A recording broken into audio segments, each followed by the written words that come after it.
जय जय श्री राधे। हरे कृष्ण। भागवत स्वरूप सभी साधकों को मेरा प्रणाम। आज हम जानेंगे माघ मास के शुक्ल पक्ष की अथ जया एकादशी की व्रत कथा। वीडियो शुरू करने से पहले आप सभी से अनुरोध है, अगर आपने मेरा चैनल सब्सक्राइब नहीं किया तो सब्सक्राइब कर लीजिए और बेल आइकन को प्रेस कर दीजिए ताकि मेरा हर वीडियो आप तक पहुंच जाए। और अगर आपको मेरा वीडियो अच्छा लगता है तो लाइक जरूर कीजिएगा।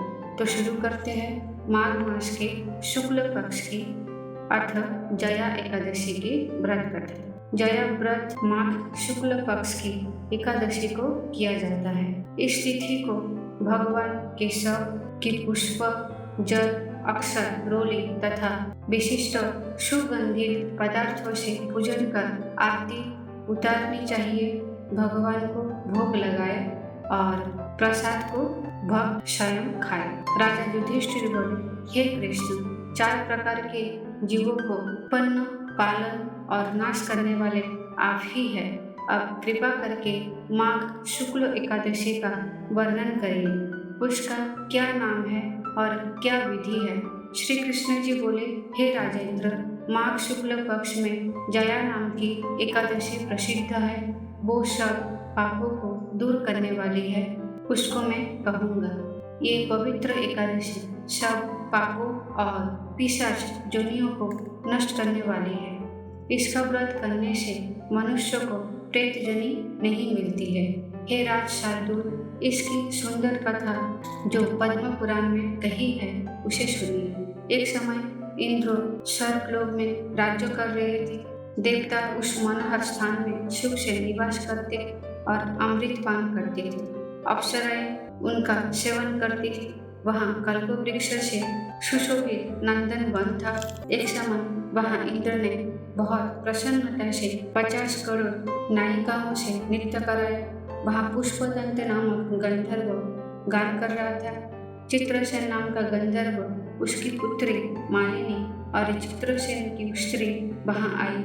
मालिनी का पुत्र पुष्पवान और पुष्पवन का पुत्र माल्यवान और पुष्पवती नाम की गंधर्वी और माल्यवान गंधर्व पर मोहित हो गए। कामदेव के बाणों से उसका शरीर घायल हो गया। उसने अपने सुंदर स्वरूप, भाव और कटाक्ष से माल्यवान को वश में कर लिया। इंद्र को प्रसन्न करने के लिए नृत्य में वो दोनों आए और अप्सराओं के साथ गान करने लगे। मोहित होने से उनका चित्त डावाडोल हो गया। इससे शुद्ध गायन नहीं कर सके। परस्पर दोनों की दृष्टि बंध गई और दोनों कामदेव के वशीभूत हो गए। ताल व राग की गति बिगड़ने से इंद्र उन दोनों को मन की बात जान गए। इंद्र ने अपना अपमान समझकर कुपित होकर उन दोनों को शाप दे दिया। मेरी आज्ञा भंग करने वाले मूर्ख पापियों, तुमको धिक्कार है। तुम दोनों पिशाच रूप हो जाओ।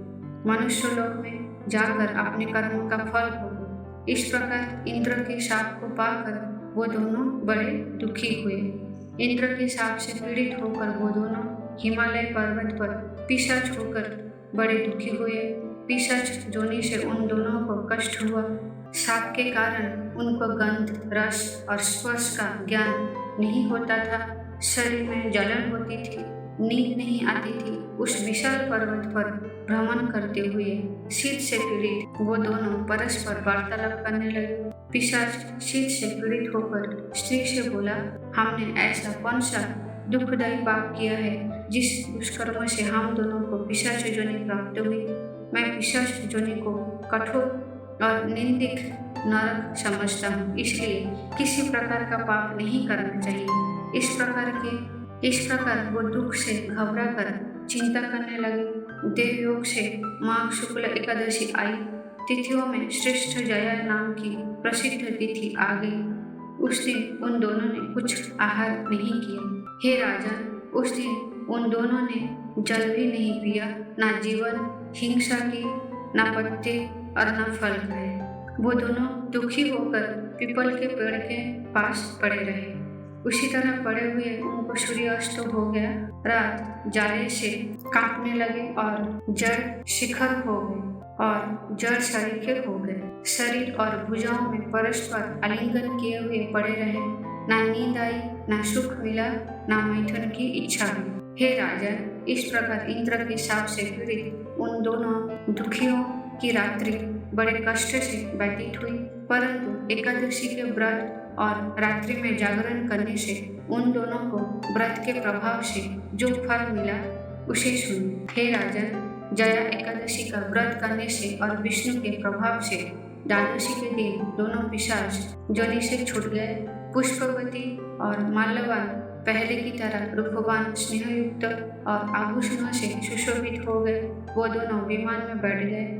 इंद्र के सम्मुख जाकर प्रसन्नता से प्रणाम किया। उनको पहले की तरह देखकर इंद्र को आश्चर्य हुआ। इंद्र बोला कि किस पुण्य के प्रभाव से पिशाच जोनि दूर हुई, किस देवता ने तुझको मेरे शाप से छुड़ाया। माल्यवान बोला, वासुदेव की कृपा से और जया एकादशी के व्रत से हमारा शाप मोचन हुआ है। फिर इंद्र बोला, एकादशी का व्रत और विष्णु की भक्ति करने से तुम पवित्र हो गए। जो मनुष्य शिव तथा विष्णु की भक्ति में लीन है वो निस्संदेह हमारे भी पूज्य और वंदनीय है। अब पुष्पवती के साथ स्वर्ग में सुख से विहार करो। हे राजन, इसीलिए जया एकादशी का व्रत अवश्य करना चाहिए। जो कोई श्रद्धा और भक्ति से जया एकादशी का व्रत करता है वो करोड़ों कल्प तक वैकुंठ में आनंद करता है। इसके पाठ करने और सुनने से अग्निष्टोम यज्ञों का फल मिलता है। अतः माघ मास की शुक्ल पक्ष की जया एकादशी की व्रत कथा समाप्त। अब प्रेम पूर्ण हृदय से अपने आराध्य भगवान का चिंतन करते हुए बोलिए, जय जय श्री राधे। हरे कृष्ण।